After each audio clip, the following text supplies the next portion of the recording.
দর্শক, সিলেটে নতুন করে স্পোর্টস উদ্বোধনী অনুষ্ঠানে ভাষণ দিচ্ছেন প্রধানমন্ত্রী তারেক রহমান। আমরা সরাসরি আপনাদের সেই অনুষ্ঠানের স্থলে নিয়ে যাচ্ছি। এইদিকের গ্যালারি না পারবে না, এবার বলো পারবে কে কে? ইয়েস, সবাই পারবে ইনশাআল্লাহ। তাহলে আজকে নম্বর বক্তৃতা, এখন বিষয় অল্প, পড়তে হবে, নিজেকে রেডি করতে হবে, আর খেলতে হবে। একই সাথে যে গান শিখতে চায় সে গান শিখবে, সেই ব্যবস্থা আমরা করব। যে মিউজিশিয়ান হতে চায় সে মিউজিশিয়ান হবে, সেই ব্যবস্থা ইনশাল্লাহ আমরা করব। যে খেলতে চায় সে খেলার হবে, সেই ব্যবস্থা আমরা ইনশাল্লাহ করব। ঠিক আছে?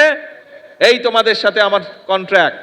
কিন্তু ওই যে প্রথমে যেটা বললাম, তোমাদের সকলকে বাংলাদেশের অ্যাম্বাসেডর হতে হবে।